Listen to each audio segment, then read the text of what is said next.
Mis vecinos querían convertir a mi hija en la noviecita de su hijo. Cuando los denuncié, me trataron como la loca del barrio. Pero no me quedé callada. Mis vecinos, fanáticos de los niños, siguen intentando acercarse a mi hija como si quisieran forzar que nuestros hijos sean una parejita rara de mellizos enamorados. Fuimos hasta la comisaría a hacer una denuncia, pero a nadie le importó. El primer día, nos atendieron 2 policías mujeres, pero después apareció un policía hombre que nos ofreció un vaso de agua. Intentó hacer conversación. Dijo que era ex de la maestra de mi hija. Tuvimos que hacer el parte en 2 días porque el primer día mi hija estaba agotada y no logró contar todo. El segundo día volvimos, de nuevo con 2 policías mujeres, pero el ex de la maestra apareció otra vez. Parecía que ya había hablado con la profe sobre el caso, pero cuando lo confronté, lo negó todo y dijo que era por cuestiones de confidencialidad. Dijeron que iban a hablar con Astrid y Morton, pero dudo que lo hayan tomado en serio. Los 3, de alguna forma, intentaron justificar su comportamiento. Querían saber por qué no dejé que mi hija fuera a una fiesta. Esa noche, cuando llegamos a casa, golpearon nuestra puerta. Era Astrid y Morton. No abrí. El sábado 11, mi hija estaba jugando en el patio con los hijos del vecino de al lado. Dijo que vio a Astrid sacándole fotos desde el otro lado de la calle. El domingo, volvieron a golpear la puerta. Dijeron que sabían que yo estaba en casa y que querían hablar. Tampoco abrí. Llamé a la policía y me dijeron que, si se ponían violentos, volviera a llamar. Mientras tanto, que solo abriera la puerta y dijera que no quería hablar. No lo hice. Se fueron. Dejaron una carta en el buzón. Era una carta larga diciendo que se sentían conectados con mi hija, que yo debería cuidarla mejor. Dijeron que sabían lo que era perder un hijo y que solo querían lo mejor para ella. El día 15 no mandé a mi hija a la escuela porque contó que el hijo de Astrid la estaba molestando. Fui a la escuela a hablar con la directora y le expliqué que necesitaba justificar la falta. Llevé a mi hija al supermercado y estoy casi segura de que me siguieron. No habían pasado ni 5 minutos cuando apareció Astrid. Se chocó conmigo en la sección de lácteos. Pidió disculpas y me acorraló con el carrito de compras cuando intenté irme. Empezó a hablar con mi hija y trató de tocarle el cabello. Ahí grité. Se apartó. Al día siguiente dejaron otra nota en mi buzón, diciéndome que no fuera tan histérica. Guardé esa nota. Llamé a mi marido y le pedí que volviera a casa lo antes posible. El día 18, Astrid y Morton me abordaron en el parque y querían saber por qué estaba alejando a Julian Jern de su hija por un malentendido. Les dije amablemente que Morton era un hombre grande y yo no tenía cómo defenderme sola. Les dije que mi marido estaba en casa. Mentira. Se fueron. Llamé a la policía y entregué las nuevas pruebas del acoso, pero solo dijeron que iban a tener una conversación con ellos. El lunes fui a la escuela para una reunión con la directora y la profesora.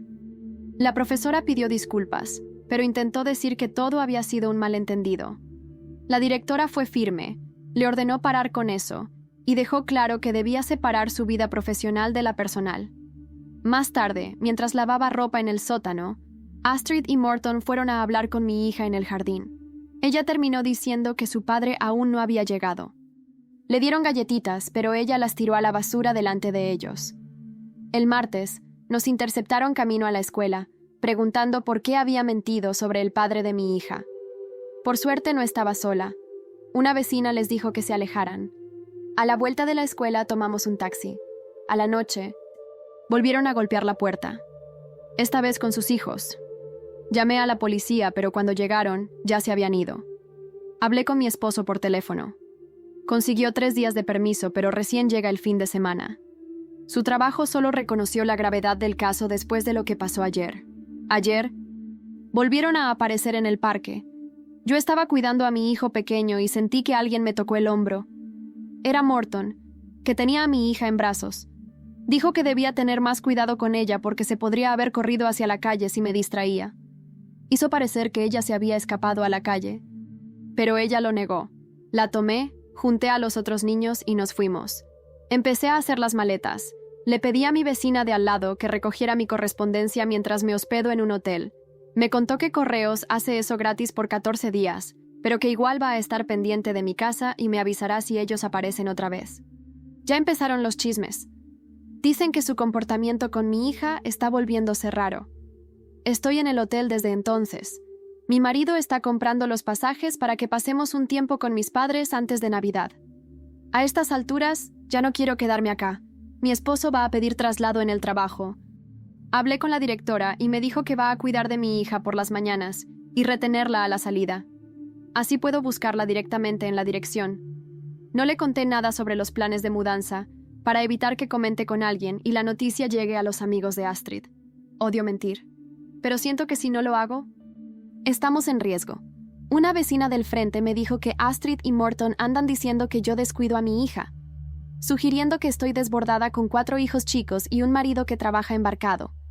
Ella los enfrentó, pero ahora están intentando reclutar a otro vecino para difundir esas ideas.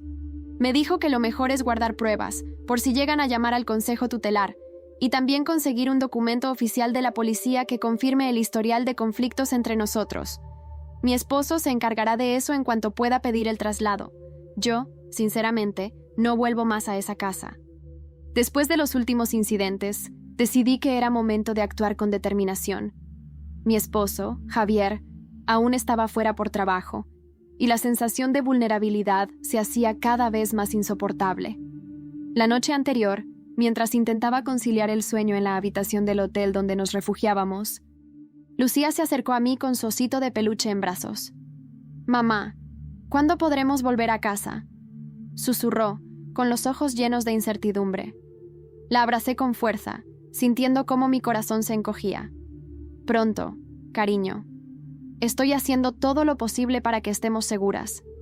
Al día siguiente, después de dejar a Lucía en la escuela, me dirigí a la comisaría local. Había recopilado todas las pruebas posibles. Fotografías de Astrid merodeando cerca de nuestra casa, las notas que habían dejado en nuestro buzón, y testimonios de vecinos que habían presenciado sus comportamientos inquietantes. Al entrar, me recibió el oficial Hernández, un hombre de mediana edad con una expresión que denotaba escepticismo. «Señora Martín, ¿otra vez por aquí?», dijo, sin levantar la vista de unos papeles. Respiré hondo, intentando mantener la calma. «Sí, oficial. He traído más pruebas del acoso que estamos sufriendo mi hija y yo. Necesito que tomen cartas en el asunto». Hernández tomó la carpeta que le extendí y la hojeó rápidamente. «Haremos lo posible, pero ya sabe cómo son estas cosas. Sin pruebas contundentes». Sentí como la frustración me invadía. «¿Qué más necesitan? ¿Que algo le pase a mi hija?». Mi voz se quebró. El oficial me miró por fin, con una mezcla de lástima y desdén. «Le recomiendo que mantenga la calma y evite confrontaciones directas. Eso solo empeorará las cosas». Salí de la comisaría con una sensación de impotencia, pero no estaba dispuesta a rendirme. Decidí buscar ayuda en otros lugares. Recordé que en el pueblo había una abogada especializada en casos de violencia doméstica y acoso, Elena Gómez. Concerté una cita con ella esa misma tarde. Al llegar a su despacho, me recibió con una sonrisa cálida, que contrastaba con la frialdad que había encontrado en la comisaría. «Clara, he revisado la documentación que me enviaste. Hay suficientes elementos para presentar una orden de alejamiento contra Astrid y Morton. Pero necesitamos actuar rápido». Asentí, sintiendo una mezcla de alivio y ansiedad. «¿Qué debo hacer?». «Primero, mantén un registro detallado de cada incidente. Fechas, horas, testigos, todo cuenta. Además, evita cualquier contacto directo con ellos. Yo me encargaré de presentar la solicitud ante el juez». Esa noche, de vuelta en el hotel, me senté junto a Lucía mientras ella dibujaba en su cuaderno. «Mamá, hoy en la escuela, el hijo de Astrid me dijo que su mamá dice que tú eres mala». Sentí un nudo en el estómago. «No hagas caso, cariño. A veces las personas dicen cosas que no son verdad». Lucía asintió, pero pude ver la sombra de la duda en sus ojos. Al día siguiente, mientras caminaba hacia la escuela para recoger a Lucía, noté que varios vecinos me miraban y susurraban entre ellos. La sensación de ser observada y juzgada se hacía cada vez más intensa. Al llegar a casa, encontré una carta deslizada bajo la puerta. La abrí con manos temblorosas. «Clara, sabemos lo que estás haciendo. No puedes alejarnos de Lucía. Somos una familia».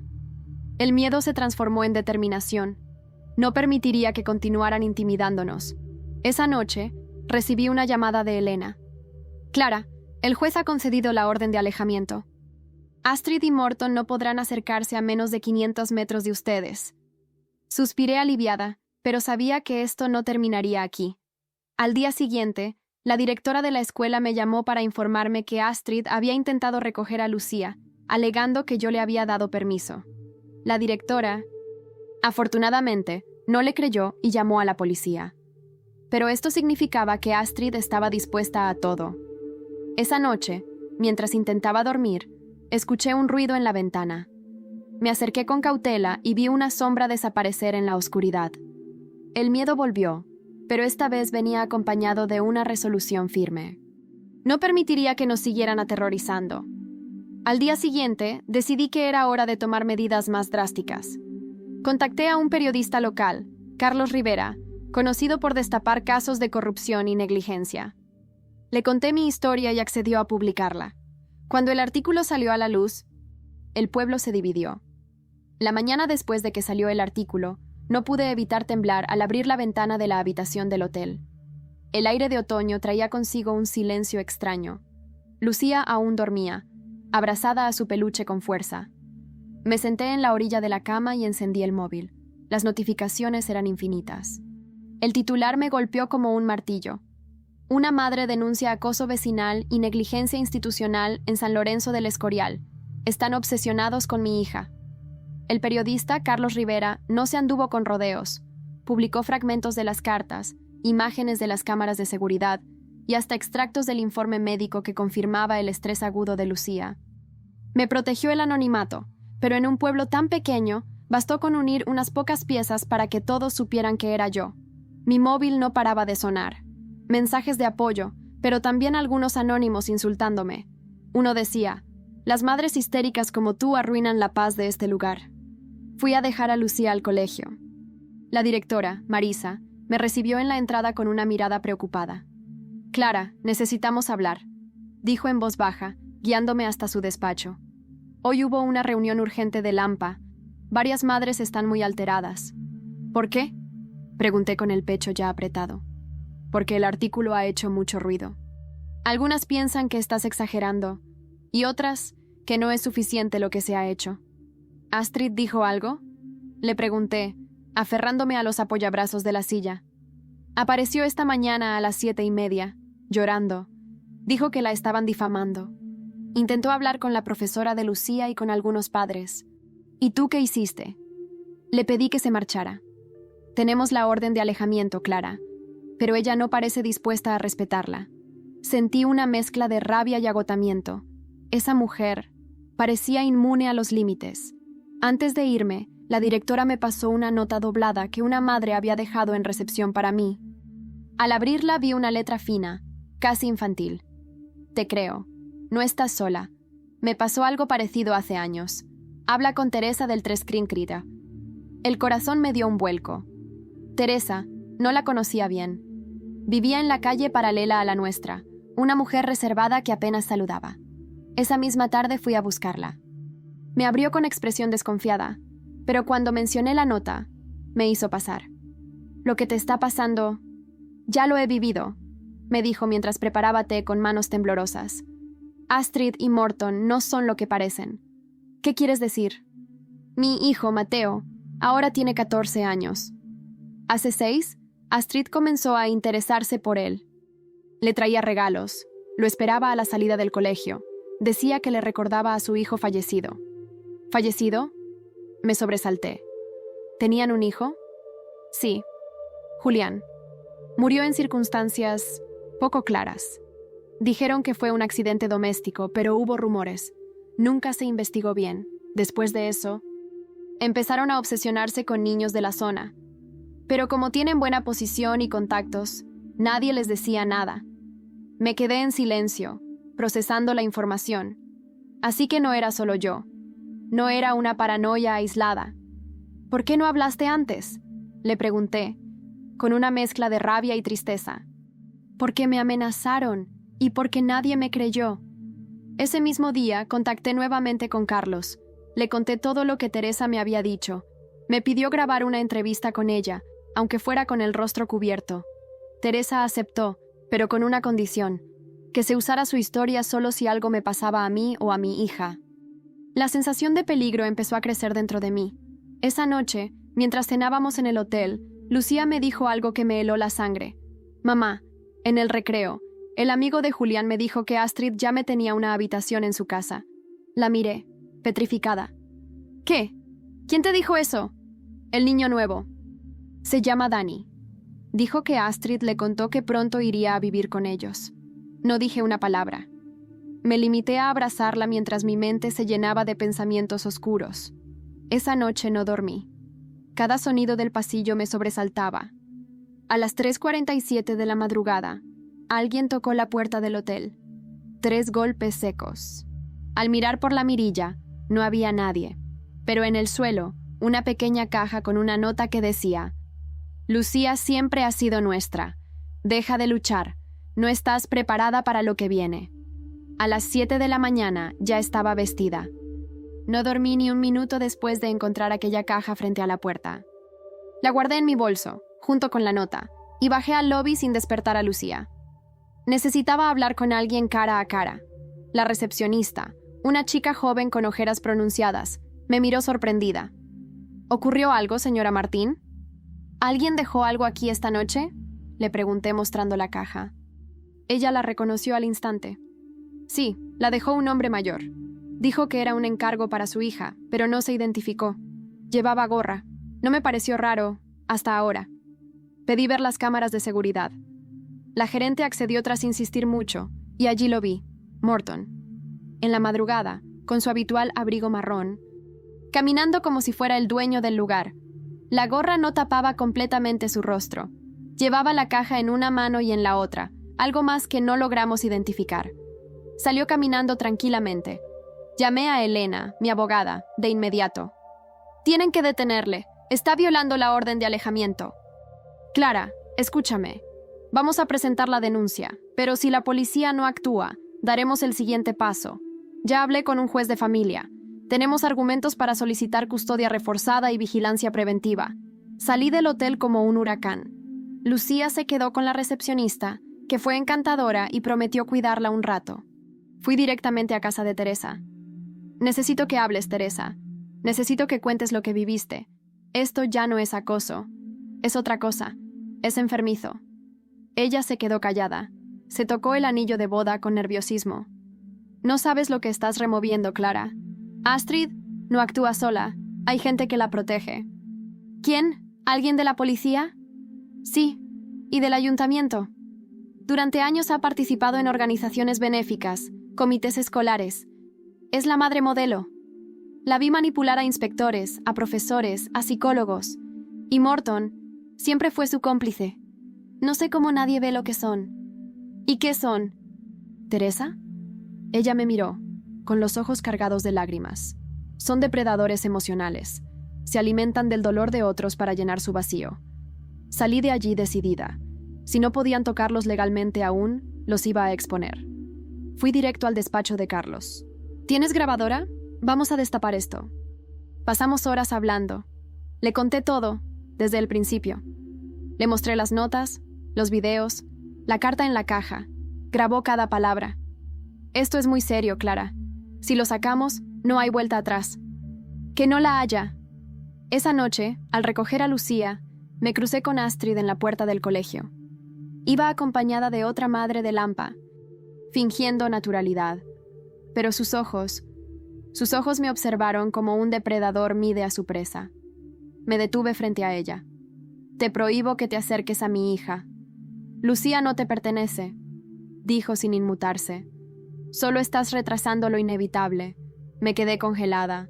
La otra madre fingió no oír. Bajó la mirada y siguió caminando. Pero yo la vi. Vi la sombra de duda en sus ojos, grietas en la fachada. Al llegar al hotel, recibí un mensaje de voz. Era de Carlos. Clara, acabo de recibir algo. No sé cómo explicarlo. Alguien dejó un sobre con recortes de periódico. Son artículos viejos, accidentes, niños muertos, todos en circunstancias parecidas. Y en todos, de alguna forma, aparece Astrid, disfrazada de voluntaria, de madrina, de vecina. Esto va más allá de lo que pensábamos. Me temblaban las piernas. Me senté en la cama mientras Lucía dibujaba en silencio. En su hoja, un parque. 3 figuras, ella, yo y alguien más, de rostro tachado. ¿Quién es este, cielo? No sé, mami, pero hoy soñé que me llevaba de la mano, y tú no podías alcanzarme. Tragué saliva. Esa misma noche, una vecina del barrio me llamó. No era cercana, apenas la conocía, pero su voz estaba alterada. Clara, hoy vi algo raro. Astrid entró a tu casa. Iba sola. Salió 10 minutos después. No llevaba nada visible, pero su coche tenía un bulto cubierto con una manta. No me atreví a seguirla, pero tengo la matrícula grabada. Mi casa, vacía, sellada, o eso pensaba. ¿Dónde estaba Morton?, pregunté. En la esquina. Fingía hablar por teléfono, pero me observaba. La vecina me envió el vídeo. Era claro. Astrid entra con una llave. Morton vigila. Salen. El coche arranca. Al revisar las cámaras del hotel esa noche, faltaba algo. Faltaba el peluche de Lucía. Llamé a la recepción del hotel y pedí hablar con la gerente. Exigí revisar las cámaras de nuevo. Quería ver con mis propios ojos cómo desapareció el peluche de Lucía. Mientras esperábamos que el encargado técnico llegara, Lucía se sentó a mi lado en silencio, con sus piernitas colgando de la silla. ¿Recuerdas dónde dejaste tu osito?, le pregunté en voz baja. Sí, estaba sobre la cama cuando fuimos a desayunar. Asentí. El técnico, un hombre mayor de voz ronca, nos condujo a una pequeña sala en la parte trasera. Allí, frente a una pantalla de vigilancia, vimos la secuencia. A las 9:08 de la mañana, Lucía y yo salimos de la habitación. 3 minutos después, alguien con gorro y abrigo oscuro, el mismo Morton, deslizó algo por debajo de la puerta, miró hacia los lados y empujó la manilla. No entró, pero sí pareció manipular algo desde fuera. No podíamos ver claramente qué. ¿Tiene llave?, pregunté tensa. No debería. Cada tarjeta es única y se desactiva al cambiar de huésped. Pero entonces el técnico dijo algo que me dejó helada. Anoche hubo un fallo en el sistema. 4 tarjetas quedaron activas por error. Una fue usada a las 3:47 para acceder a su habitación, pero el sistema lo registró como error de lectura. Esa es la hora en la que escuché los golpes. Me dieron la grabación. Llamé a Elena, mi abogada, y también a Carlos. Ya no se trataba solo de acoso. Era una violación grave a la seguridad. Elena me sugirió algo inesperado. Clara, hay un recurso que podríamos activar. No es común, pero podrías solicitar protección temporal a través del juzgado de guardia, y con eso podrías pedir vigilancia a las 24 horas, o incluso custodia compartida reforzada. ¿Custodia? ¿Quieres decir que me pueden quitar a Lucía? Quiero decir que si seguimos sin respuestas firmes de las autoridades, es hora de subir el nivel de exposición. Tenemos que hacerles ver que tú estás luchando por proteger a tu hija, mientras otros hacen la vista gorda. Accedí. Estaba agotada, pero más firme que nunca. Esa tarde, mientras esperaba a Carlos en su oficina, revisé el sobre que él había recibido con los recortes de periódicos. Me temblaban las manos al leer los titulares. Niño de 5 años muere en incendio. Vecina intentó socorrerlo. Voluntaria local acompaña a familia tras la pérdida de su hijo. Pareja ayuda a niño abandonado. Nos sentimos conectados a él. Y en las fotos, Astrid, siempre con una expresión dulce, siempre ayudando. Pero era la misma sonrisa helada que me dirigía cada vez que nos cruzábamos. Carlos llegó unos minutos después. ¿Sabes lo que esto significa, verdad? Sí, que llevan años haciéndolo. ¿Pero qué les pasa? ¿Qué quieren? No lo sé todavía. Pero encontré algo más. Abrió una carpeta y me mostró una copia del acta de defunción de Julian Jern, el hijo de Astrid y Morton. No murió en un accidente, al menos no como lo dijeron. Hay una nota del forense que indica fractura no congruente con caída desde escalera. Se cerró el caso porque no hubo testigos y el cuerpo fue incinerado rápidamente. Mi estómago se revolvió. ¿Estás insinuando que...? No puedo afirmar nada, pero el patrón es aterrador. Esa noche decidí contarle todo a Javier, mi marido. Hasta entonces, había intentado protegerlo, mantenerlo lejos de la pesadilla para que pudiera trabajar. Pero esto ya no era sostenible. Clara, voy a tomar el primer tren. No me importa el trabajo. Esta gente no va a tocar a nuestra hija. Su voz, firme y decidida, fue un pequeño alivio. Pero entonces, Lucía comenzó a llorar desde la otra habitación. Corrí hacia ella. Mami, soñé que estaba en una casa que no era nuestra. Tenía una habitación con juguetes nuevos, pero no podía salir. Fue solo un sueño, cariño. No, no era un sueño. Olía igual que el abrigo de la señora Astrid. Mi respiración se detuvo por un momento. ¿Cómo sabes a qué huele su abrigo? Lucía se encogió de hombros. Me abrazó ayer, en la puerta del colegio, cuando me escapé de la fila para ir al baño. Me dijo que pronto podríamos jugar siempre. No sabía si gritar, llorar o salir corriendo. A la mañana siguiente, al bajar al desayuno, la recepcionista me entregó un paquete más. Dentro, una caja con piezas de un puzzle infantil. Y una nota que decía: falta la pieza más importante. Te la devolvemos cuando estés lista para entregarla. Lucía no estaba en el hotel. Mi corazón colapsó en el momento en que abrí esa caja. No era solo una amenaza, era una declaración de guerra. Y lo peor, era real. Lucía no estaba en el hotel. Grité su nombre como si al hacerlo pudiera romper el tiempo. Corrí por los pasillos del edificio. Pregunté a cada huésped que encontré. Revisé los baños, la sala de juegos, incluso el maldito parking. Nada. ¿Dónde está mi hija?, le grité a la recepcionista, que apenas podía hablar por el susto. Señora Martín, salió hace media hora, con una mujer rubia. Dijeron que usted había dado permiso. Iban con una chaqueta de su hija. Caí de rodillas. Una parte de mí quería matarla. La otra, abrazarla por no ser cómplice intencional.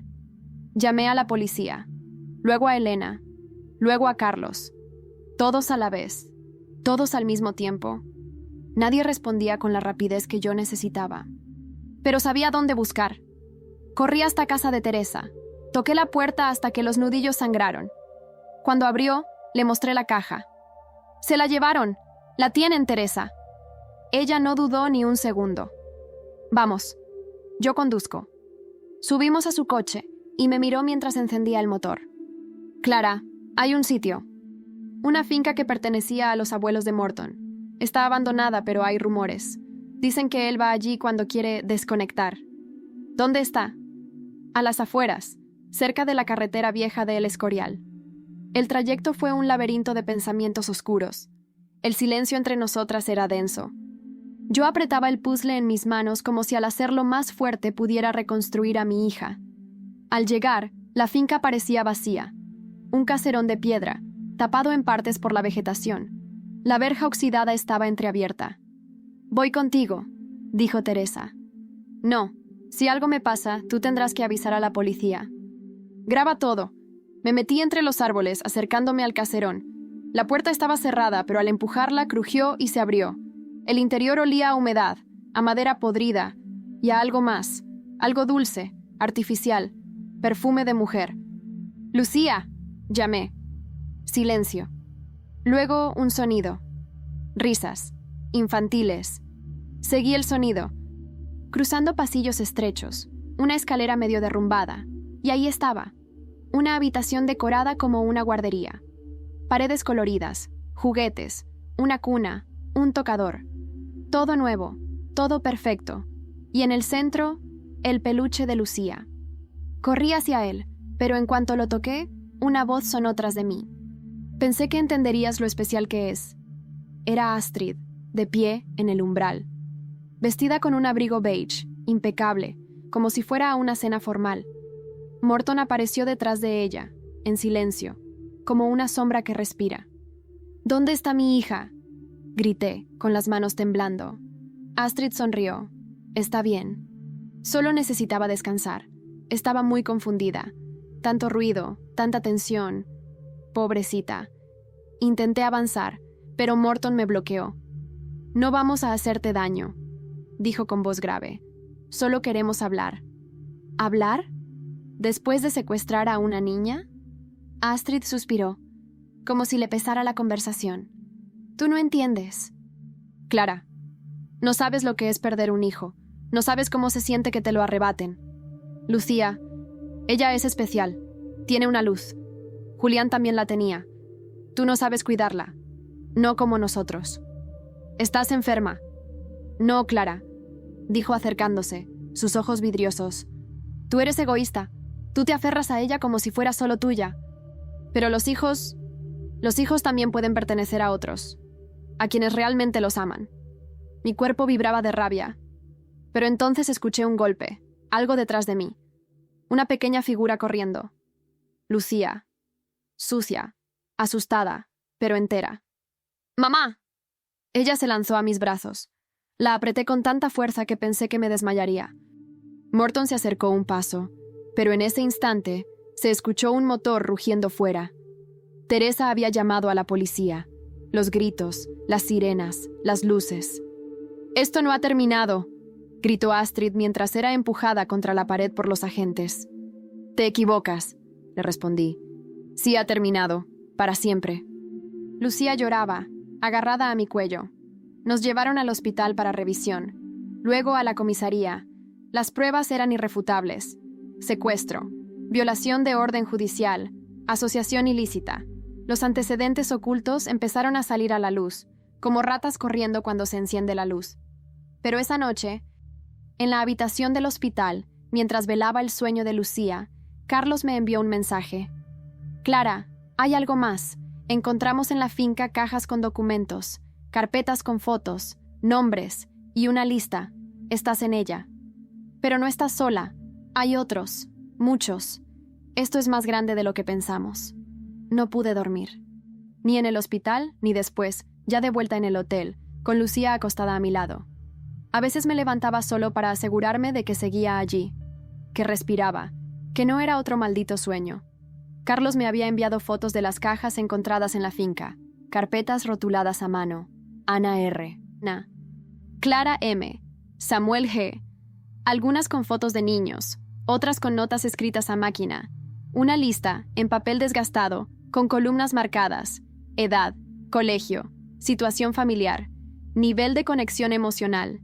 Era repulsivo. «¿Qué significa esto, Carlos?», le pregunté en voz baja al llamarle al amanecer. «Aún estamos revisándolo, pero parece que Astrid y Morton no actuaban solos. Hay nombres de profesores, trabajadores sociales, incluso un psicólogo escolar, todos de San Lorenzo o pueblos cercanos. Esto, Clara, es una red».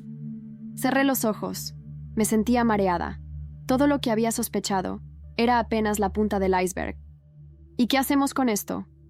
Yo ya hablé con una fiscal. Va a abrir una investigación penal, pero me pidió discreción y me dijo algo más. «Tú y Lucía debéis salir de ahí cuanto antes». Asentí, aunque él no podía verme. Ya lo había decidido. No solo porque me sentía en peligro, sino porque San Lorenzo ya no era nuestro hogar. Nunca lo había sido realmente. Aquel mismo día, Javier llegó finalmente. Lucía corrió a sus brazos como si el mundo entero dependiera de ese abrazo. Él la alzó, la besó, y luego vino a mí. «No vuelvas a quedarte sola con esto nunca más», me dijo al oído. Sus palabras me rompieron por dentro, porque por fin, alguien me sostenía. Porque por fin, no era yo contra el mundo. Esa noche fuimos a cenar a casa de Teresa, en señal de agradecimiento. Ella ya no era solo una aliada, era parte de nuestra historia, parte de nuestra reconstrucción. «No puedo quedarme callada más tiempo», dijo mientras nos servía sopa. «Si esto ha pasado con más familias, tienen que saberlo. Tenemos que unirnos. Que otras madres hablen». Javier asentía. Él, que hasta entonces había sido pragmático, comenzaba a ver la dimensión real de lo que enfrentábamos. «¿Y si aún hay niños en riesgo?». «Entonces no podemos callar», respondí, con una convicción que ya no me reconocía. Empezamos a contactar a personas de la lista. No fue fácil. Algunas colgaban al escuchar mi nombre. Otras negaban haber conocido a Astrid o a Morton. Pero un par rompieron el silencio. Una mujer llamada Isabel nos recibió en su casa con lágrimas en los ojos. Mi sobrino desapareció hace 3 años. Dijeron que fue una fuga, pero ahora, viendo esa lista, su nombre está ahí, con una nota que dice «Traslado no viable». «¿Traslado a dónde?», pregunté, desconcertada. «Eso es lo que quiero saber». Carlos nos confirmó luego que algunas carpetas mencionaban lugares: Casa Acogida El Olmo, Fundación Aprendiendo Juntos, Residencia San Rafael. Todos sitios legales, todos con registros públicos, pero vinculados a donaciones generosas de Astrid. ¿Qué tenían en común todos esos niños? Le pregunté a Carlos, una noche que no podía dormir. Muchos venían de familias inestables, sí, pero otros eran simplemente vulnerables. Hijos únicos, padres solteros, madres sin apoyo, como tú antes de que Javier volviera. Volví a mirar aquella lista. Mi nombre estaba entre los subrayados en rojo, y al lado una anotación. Perfil ideal, madre emocional, sin respaldo institucional directo, hija empática. Me temblaban las manos, no solo me habían elegido, me habían estudiado, como un experimento, como una presa. Llamé a Elena y le pedí algo que nunca creí necesitar: protección policial para Lucía durante el día y un abogado penalista. No por mí, por ellos, porque ahora íbamos a denunciar con nombre y apellido. Iba a usar todos los medios a mi disposición. Ya no se trataba solo de proteger a Lucía, se trataba de exponerlos. Pero antes de poder actuar, pasó algo que me cambió para siempre.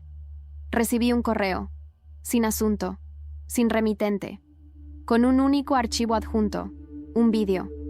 Al reproducirlo, reconocí la finca, la misma donde había encontrado a Lucía. En el vídeo, una habitación distinta, más antigua, una cámara fija, y en el centro, una niña. No era Lucía, pero se le parecía. Llevaba un vestido blanco, estaba sentada, y al fondo se oía la voz de Astrid. Ahora vamos a jugar a ser familia. Tú serás Lucía. ¿Recuerdas lo que tienes que decir? La niña asentía en silencio. El vídeo se cortaba en negro. Luego aparecía una fecha. 14 de mayo, 2016. 4 años antes de que yo conociera a Astrid. Esa niña no estaba en ninguna lista. El vídeo duraba exactamente 2 minutos y 39 segundos, pero me dejó temblando durante horas. No pude apartar la vista de aquella niña, tan parecida a Lucía que por un instante me sentí viendo una versión futura. Paralela, sus ojos, su expresión, el miedo contenido en la forma de sentarse, el temblor en las manos al sostener el osito. Un osito que era idéntico al que Astrid había robado de nuestra habitación semanas atrás. No puede ser una coincidencia, le dije a Carlos por teléfono. Esa niña no era Lucía, pero alguien quiso que lo pareciera. Carlos no tardó en contestar. Eso no es lo peor, Clara. He hablado con un técnico de imagen. El vídeo no es una grabación casera. Está editado, montado como si fuera parte de un archivo, una especie de registro. Alguien lo estaba guardando como evidencia. O peor, como catálogo. No quise pensar más allá. Mi cuerpo reaccionaba con náuseas, sudor frío, lágrimas que no pedían permiso. Esa misma noche me reuní con Javier, Elena, Teresa y Carlos, en un café discreto, lejos del centro. Todos estábamos tensos, como si fuéramos cómplices de un crimen por el solo hecho de saber la verdad. Esto es una organización, dijo Carlos, sin rodeos. No sé si con fines de trata, manipulación psicológica o tráfico de adopciones, pero está estructurada, bien protegida, y Astrid no era la jefa, era una ejecutora. ¿Quién está arriba?, preguntó Teresa mientras miraba alrededor con paranoia. Hay nombres que se repiten. Uno en particular, se ostentó. Dr. Ezequiel Robledo, psicólogo infantil con premios por su labor comunitaria en Madrid. Y adivina qué, fundador de la Fundación Aprendiendo Juntos. ¿Y tiene relación directa con Astrid? Carlos asintió. Fueron vistos juntos en al menos 3 conferencias. Y lo peor, hay testimonios de mujeres que aseguran que perdieron la custodia de sus hijos tras ser evaluadas por él. Siempre alegando desequilibrio emocional, siempre a favor de entregar la tutela a fundaciones privadas. ¿Y qué hacemos?, pregunté, con la voz desgarrada. Carlos nos miró con una mezcla de determinación y miedo. Vamos a grabarlo todo. Vamos a sacar un documental. Y lo vamos a lanzar internacionalmente. No podemos confiar solo en las autoridades locales. Pero para eso, necesitamos que tú hables, Clara. Que tú seas la cara. Que pongas voz a todas las que no pueden. Me quedé en silencio. Sabía que era lo correcto, pero también sabía que me estaba exponiendo a algo enorme. A algo que podía romperme. Hazlo, dijo Javier tomándome la mano. Si no ahora, ¿cuándo? Asentí. Los días siguientes fueron una avalancha. Reuniones secretas, grabaciones, entrevistas, testimonios encriptados. Cada paso era un desafío emocional. Revivir cada momento, describir cada detalle, volver a abrir heridas que apenas comenzaban a cerrar. Mientras tanto, la fiscalía avanzaba lentamente. Astrid y Morton estaban detenidos preventivamente, pero con abogados poderosos que apelaban cada medida. El juicio aún tardaría, y no eran los únicos bajo investigación. Un día, al salir del colegio, una madre que apenas conocía me interceptó. ¿Tú eres Clara? Sí. ¿Por? Quiero agradecerte. Mi hija también fue seleccionada por Astrid hace 2 años. Yo no entendía por qué ella siempre insistía en llevársela a su casa. Pensaba que era amable. Ahora lo entiendo todo. Tú nos abriste los ojos. Me abrazó y lloró. Y por primera vez en meses, sentí que valía la pena. El documental comenzó a tomar forma. Carlos y su equipo lo llamaron Niños de Nadie. Y en su versión final, incluía no solo mi testimonio, sino también el de Teresa, Isabel, y hasta una antigua profesora que había sido presionada para entregar informes falsos. El día que lo publicamos, lo hicimos todo a la vez. Redes, medios internacionales y una denuncia pública firmada por más de 30 personas. Fue un escándalo. El nombre de Astrid apareció en todos los telediarios. El del doctor Robledo también. En cuestión de horas, el gobierno regional anunció la creación de una comisión para investigar abusos en programas de acogida y adopciones. Pero la repercusión trajo consecuencias. Esa noche, recibí un mensaje cifrado por la AP que solo usábamos para contactos seguros. Era una nota breve, sin firma. No todos caen tan fácilmente. Cuida de tu hija. Cuida de ti. Esto no ha terminado. Mi cuerpo se paralizó. En el jardín del hotel, esa misma noche, encontré un muñeco nuevo en el columpio, un oso, con una cámara oculta en el pecho. No sé cuánto tiempo me quedé mirando ese oso con cámara. Lo levanté como si fuera una bomba, con la mente tambaleando entre el asco y el miedo. Javier llegó corriendo cuando escuchó mis gritos desde la habitación. ¿Qué ha pasado? Nos están vigilando. Siguen aquí. Nunca se fueron. Le enseñé el muñeco. Revisamos el jardín entero. Llamamos a Elena, a Carlos, a la policía. Pero como siempre, no pudieron hacer nada más que tomar nota y decirnos que estuviéramos atentos. ¿Atentos? Le solté al oficial mientras se marchaba. ¿Qué quieren? ¿Que vuelva a desaparecer mi hija para tomárselo en serio? Nos mudamos esa misma noche a un piso alquilado en Madrid, a 1 hora del pueblo. Silenciosamente. Sin decirle a nadie, ni siquiera a algunos vecinos que nos apoyaban. Empezaban a entender que el enemigo no siempre era visible. Allí, en ese pequeño apartamento, sentí por primera vez que podía respirar. Que podía cerrar los ojos sin el temor de encontrar a Astrid o Morton en mis pesadillas. Lucía comenzó a dormir mejor. Sus dibujos cambiaron. Ya no eran oscuros, ni llenos de ojos que miraban desde las esquinas. Pero mi tranquilidad duró poco. 1 semana después de mudarnos, recibí una carta. No tenía remitente. Estaba escrita a mano, cuidadosa, limpia, fría. Tú no eres una heroína. Eres una madre inestable, con historial emocional delicado, que expuso a su hija a un circo mediático. No creas que esto te hace fuerte, solo visible. Y lo visible es frágil. Era una amenaza disfrazada de evaluación psicológica. Reconocí el estilo. Era del doctor Robledo.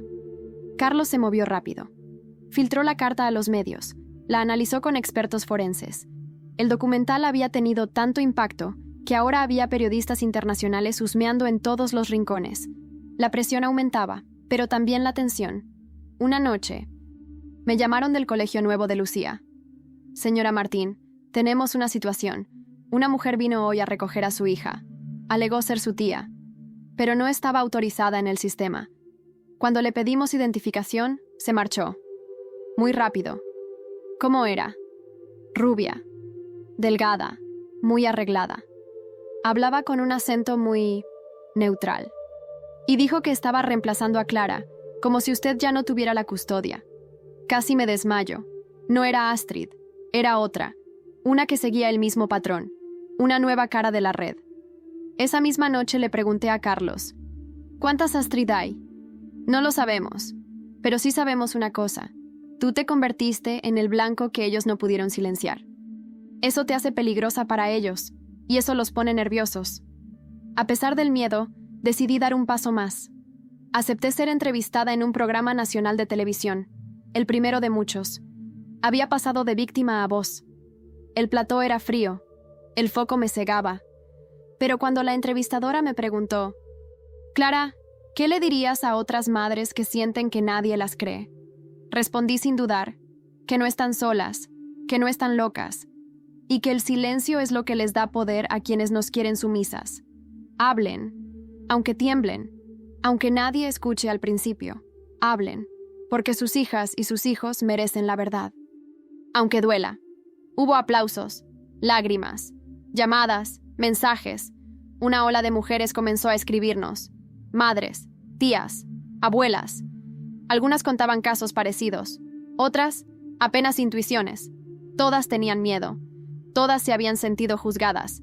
Pero entonces ocurrió lo inesperado. Carlos recibió una llamada anónima de un número de Suiza. Un hombre. Voz pausada, claramente entrenada para sonar tranquilizadora.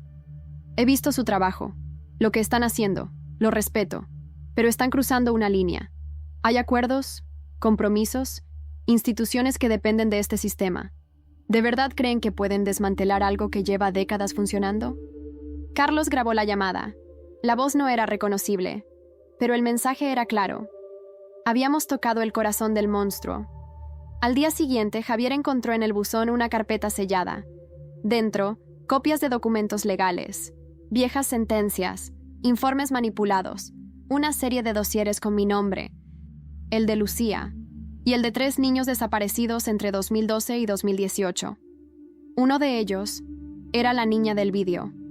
Pero eso no fue lo más espeluznante. Al fondo del sobre, una última hoja escrita a mano. Ella aún está viva. Pero no por mucho tiempo. Te damos una oportunidad. Entrega todo. Borra el documental. Desaparece. Si lo haces, no la tocaremos. Y junto a la nota, una foto. Lucía, en el colegio, tomada a través de una valla. Del día anterior. La fotografía me cayó de las manos como si pesara una tonelada. Era reciente, nítida, tomada a plena luz del día. Lucía estaba de espaldas, con su mochila de unicornio, caminando hacia la entrada del colegio. Inocente, desprevenida, ajena a todo lo que la rodeaba, y alguien la había estado observando tan de cerca como para inmortalizar ese instante. «Esto no es una amenaza, Javier», dije temblando.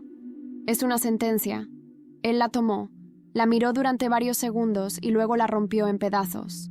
«Ya no vamos a huir más. Nos encerramos durante días». Elena contactó con protección de testigos. Carlos reforzó la seguridad digital. Se colocaron cámaras en el colegio, en el portal, en la calle.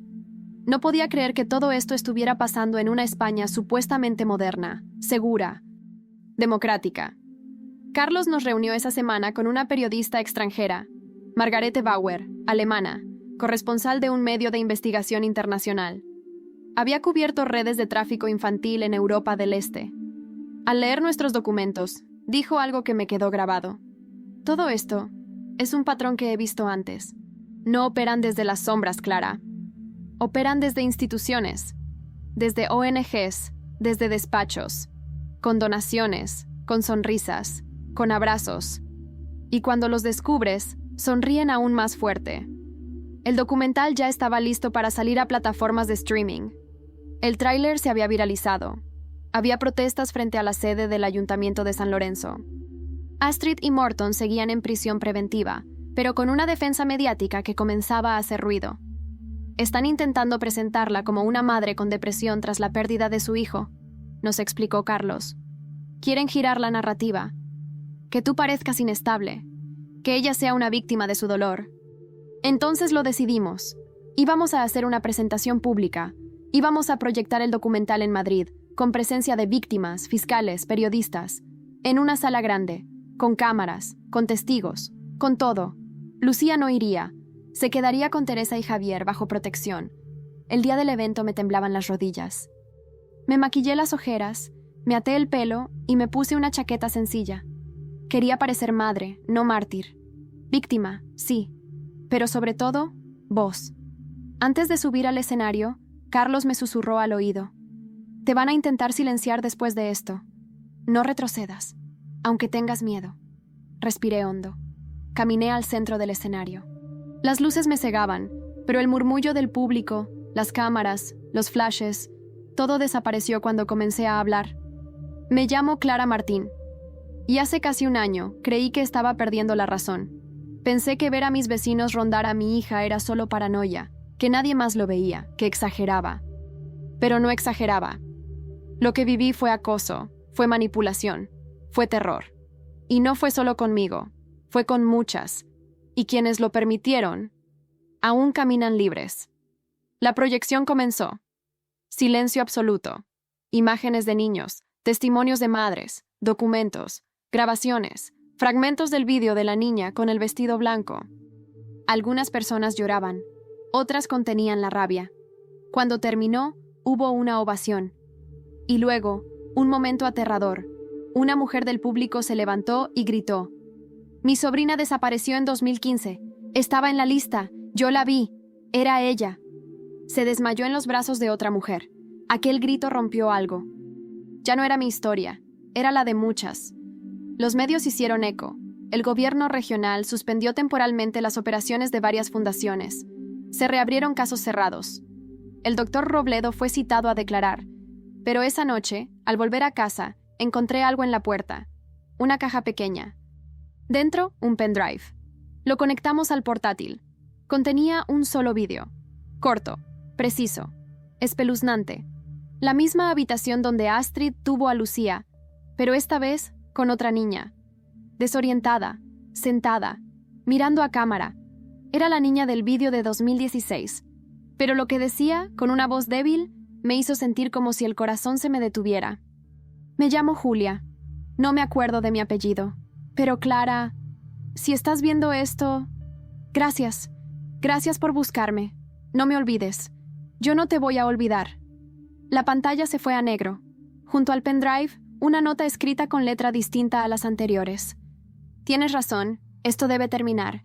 Te daré lo que falta. Pero no te fíes de nadie, ni siquiera de quienes te han ayudado. Nos vemos pronto. No vengas sola. La nota me quemaba los dedos. Nos vemos pronto. No vengas sola. Durante días, no pude pensar en otra cosa. ¿Quién la escribió? ¿Era una trampa? ¿Era una rendija abierta desde dentro del propio monstruo? Carlos, Elena, Javier, todos tenían una teoría distinta. Pero había algo que no podía ignorar. Quien fuese esa persona, tenía acceso a grabaciones que nadie más tenía. Y había protegido a Julia, la niña del vídeo, durante años. O al menos, la había tenido a salvo. Una semana después, llegó el mensaje que esperaba. Era un correo, sin remitente. Solo decía: Parque El Capricho, domingo, 12:00, zona del laberinto. Trae la verdad, te daré el resto. No le conté a Lucía, ni siquiera a Teresa. Javier insistió en acompañarme, pero yo sabía que debía hacerlo sola. No por orgullo, por protección. Porque si algo salía mal, al menos ellos estarían fuera. Me vestí como cualquier madre un domingo cualquiera. Vaqueros, chaqueta, pelo suelto. En el bolsillo, una grabadora. En la mochila, copias del documental, de las denuncias, de las cartas. Y en el pecho, el miedo más feroz que jamás había sentido. El parque estaba tranquilo. Familias paseando, niños corriendo. El mundo, aparentemente normal. Caminé hacia el laberinto. Corazón en la garganta. Al llegar al centro, vi a una mujer sentada en un banco. 50 años, gafas de sol, abrigo azul marino. No me miró de inmediato. Solo cuando estuve a 2 metros, levantó la cabeza. ¿Clara? Sí, no te acerques más. Por seguridad. Su voz era seca, firme. No puedo quedarme mucho. Me están vigilando. ¿Quién eres? Fui psicóloga en la Fundación El Olmo.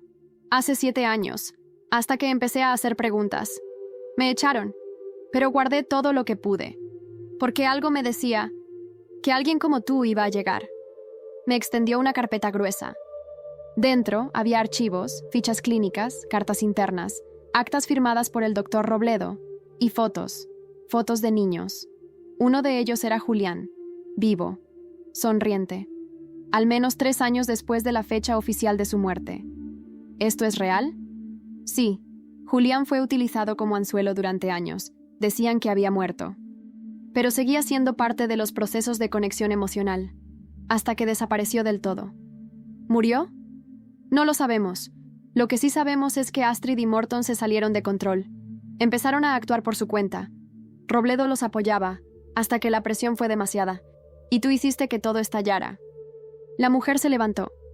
Tienes lo que necesitas, pero cuídate. Hay gente que aún no ha caído, y hay quienes están demasiado cerca de ti. ¿Qué quieres decir? Ella se acercó un paso más. Me miró fijamente. Carlos no siempre fue periodista. Revísalo. Y se fue. Me quedé paralizada. ¿Carlos? Corrí a casa.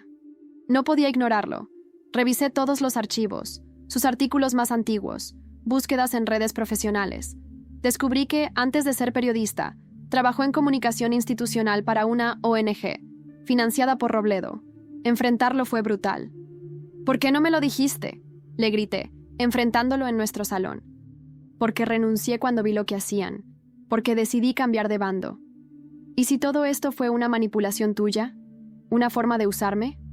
Clara, mírame. Yo arriesgué mi vida por esto. Sí, formé parte. Sí, fui ciego.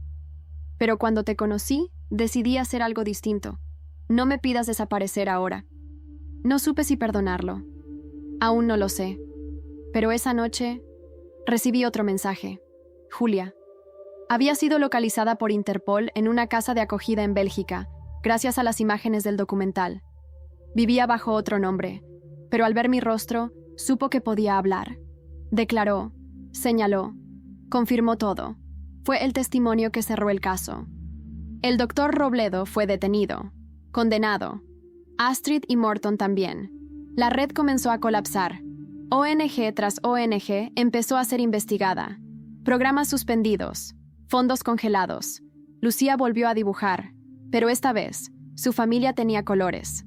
No más figuras tachadas, no más puertas oscuras. Me mudé con Javier y los niños a una casa junto al mar.